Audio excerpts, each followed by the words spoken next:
Floyd got a snowboard for Christmas from Uncle Aaron. We're going snowboarding! I do want to mention about the toddler snowboarding thing, because it was a bit of a struggle for us. So if you're interested in getting your toddler a snowboard, there are only 2 brands that even make snowboards that small. This is our 3rd winter living in the tiny house, so it has taken some time to figure out what works best. Propane heat adds to the moisture in the air, so that means that we actually get a lot of condensation in our house.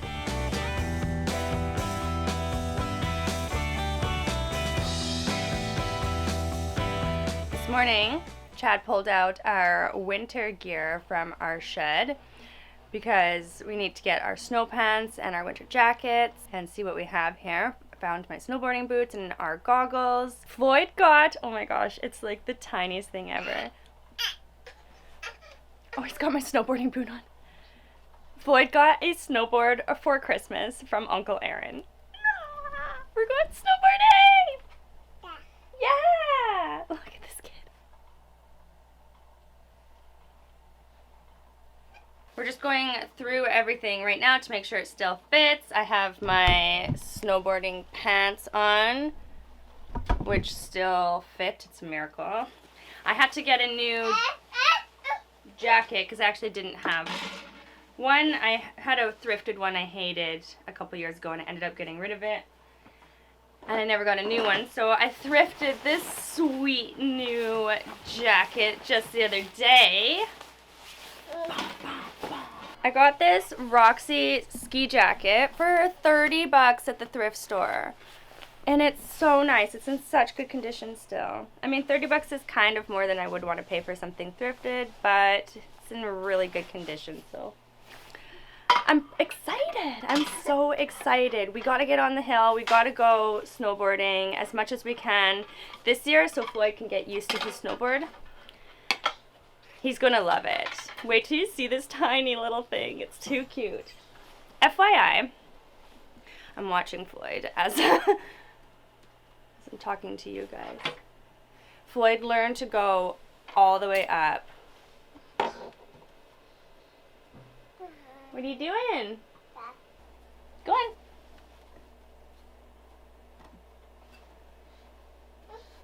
You can do it.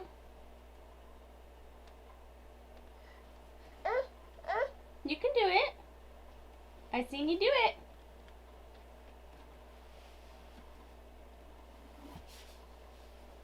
There you go.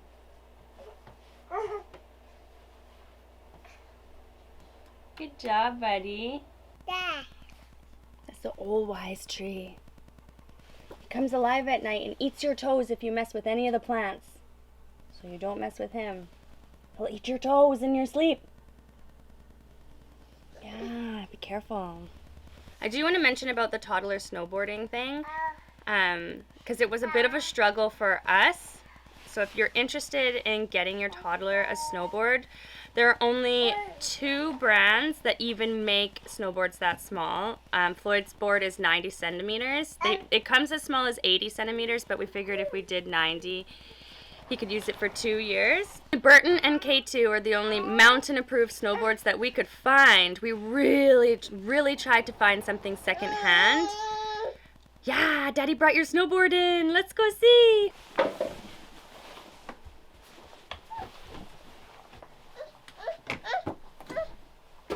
Yeah.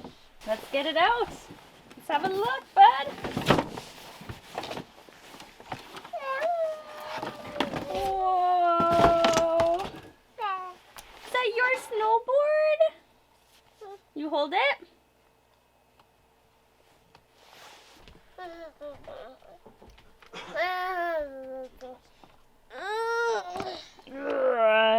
Are you adjusting those bindings?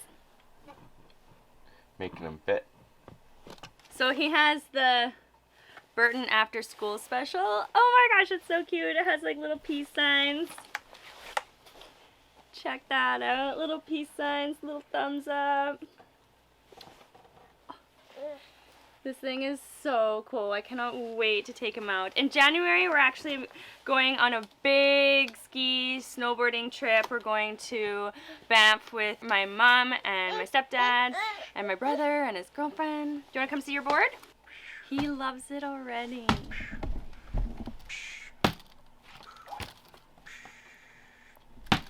So Yeah, buddy.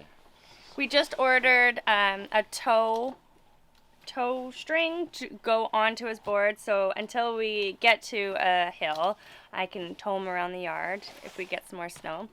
And then we got him the harness backpack so we can hold him on the hill, and by we I mean Chad. Chad is going to be obviously teaching him how to snowboard. I'm not a very good snowboarder.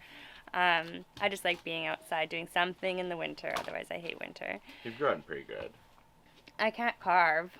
Yeah, but like we've only gone a few times. Like we haven't gone that many times. I am excited and you've progressed quite a bit. What I wanted to say about the toddler snowboards secondhand is because there are so few of them out there, they go so fast and people are almost charging brand new price for a secondhand board. Start looking, and if you ever find one, just get it, because it was hard for us. I don't know if it's hard everywhere else. So while we are on the topic of winter and going through all our winter gear and getting ready for some winter activities, I thought I would go over what it's like to live in the tiny house through winter. This is our third winter here, so we have learned through trial and error how to make it comfortable and make it work for us. Things did change when we had a baby too. Before Floyd came, we didn't care so much about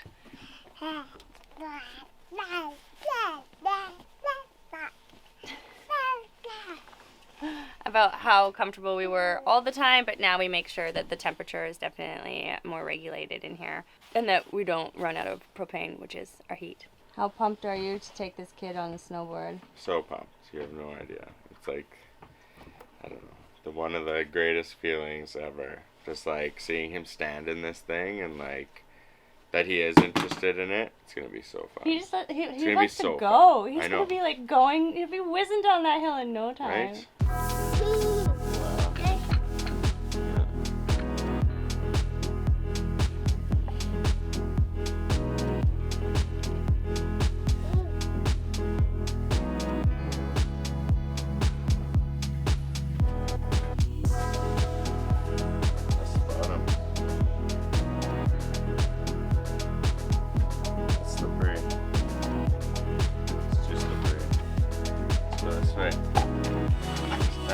This is our third winter living in the tiny house, so it has taken some time to figure out what works best. I will say for sure that we live in probably the warmest part in Canada, so that was part of the reason why we moved to Vancouver Island. As for outside of our house, we have skirting all along the bottom. All of our pipes are covered in heat trace wire so that they don't freeze. We are hooked up to water and power here. Our water comes from a well, and the line goes actually underground up into our house, and the hydrant is covered in heat trace tape, but the water underground doesn't freeze in the hose. And our power runs from the main house, but that doesn't freeze because it's power. So we have had some issues with just figuring out how to make that all work to ensure that the water doesn't freeze. Before our landlord put the hose all the way under the ground, it was above ground and it would freeze sometimes, which is kind of unfortunate, but we have backup water in our fridge. Worst case scenario, in case something crazy like that happens. It's all figured out now though, so it's a lot easier to deal with.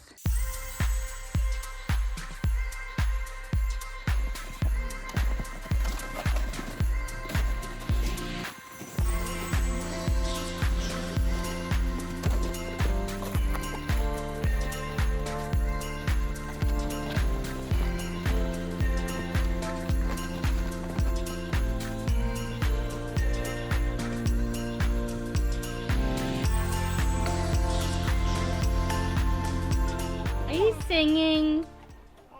Yeah.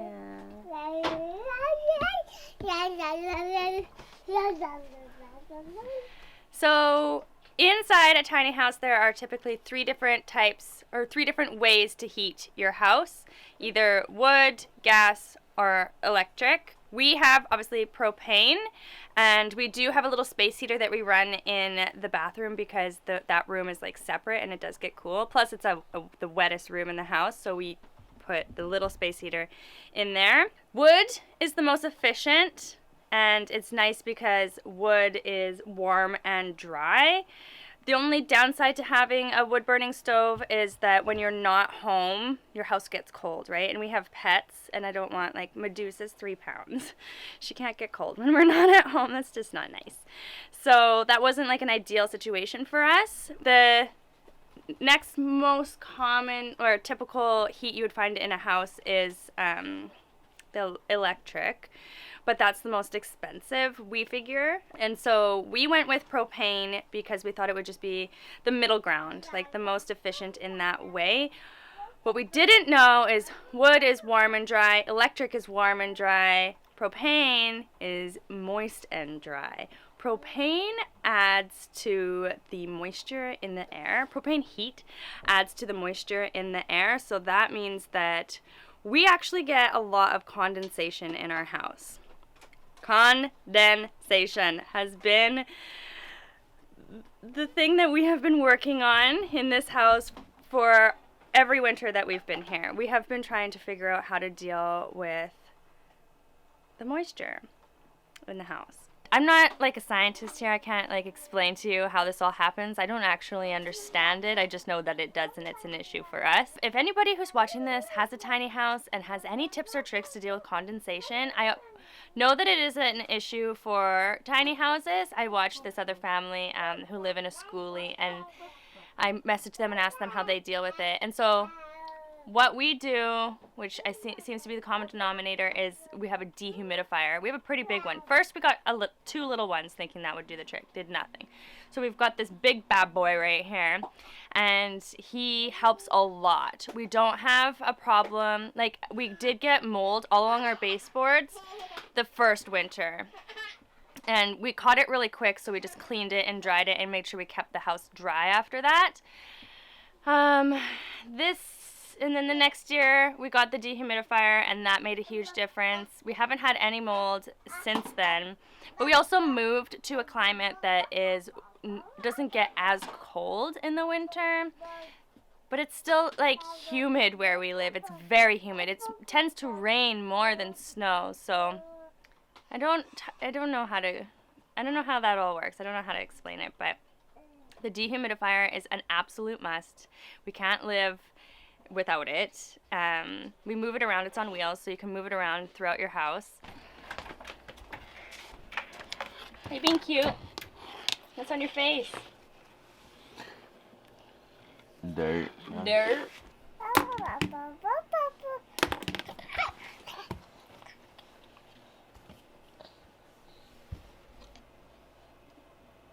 This year we ran into a little bit of an issue once we put the couch in. I just the other day pulled the couch away to clean it under it, and there was water on the floor. So there had condensation happened because there wasn't enough airflow underneath the couch. So we're gonna pin the little decorative flaps in the front of the back of the couch up so that airflow can get underneath there, and just pull it away as often as we can and dry it. Or like, since then it hasn't got wet, so it's obviously variable depending on the temperature outside and how cold the floor gets, which is why we have skirting on the house. The skirting is supposed to help with the cold floors, and I'm sure it does because it could be colder, but there's only so much you can do. We have cork underlay underneath our flooring, and that has a really high R value, which is good. I find that the cork underlay is better than our old underlay. We do have fiberglass insulation in the walls. Like, our house is definitely warm. We can keep it warm very easily. That's the thing about a tiny house. If you're concerned about it being warm in the winter, that's not necessarily an issue because you're just heating a very small space. It's the condensation that has become a problem. And it's not like become a problem, it's fixable. You need a dehumidifier. I think it's called, like I read a little bit into it too, maybe like an HVAC. I don't actually know what that is, but I feel like it's like an exhaust system in your house that pulls air out. You could open up a window. There are things that you can do. We built this house with our own hands by ourselves, so there were some learning curves, you know, along the way. It's Floyd's nap time now, so I'm going to take him upstairs and put him down, and I'll show you what we did. We have single pane windows upstairs, so we put the plastic over to create an extra layer of barrier or warmth, and it makes a huge difference. Like, the sleeping loft never gets condensation, and it never gets cold. It's really nice. Heat rises, right? Oh, which reminds me, we have a ceiling fan, which is very important to move air around. And in the winter, it pushes the air down to keep the hot air regulated throughout the house. And in the summer, we have the fan pulling the air up and out our skylight to pull the hot air out of the house. All right, Floydy Floyd, you want to go sleep? Want to go cuddle with your mom? Oh. No. I don't think you have a choice. Come on. Bad answer. So in the bedroom we do have the skylight, and then we have one window over here and one window over there, which both windows were single pane, so they have plastic on them. And then I actually have just like a little curtain on the skylight so that it doesn't in the summer get too hot up here. And it acts as kind of like insulation over that window too. Actually, when it snows, it's kind of nice too because it like insulates the house.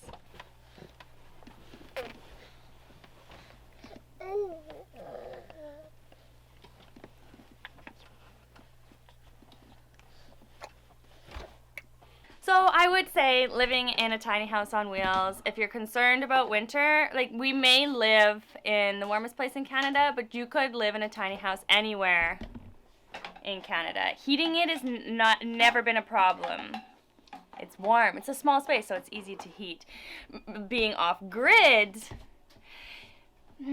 might be challenging in some ways, but with a wood-burning stove, you could totally do it, especially in other provinces. If you get sun, a combination of all the things, like it's totally doable.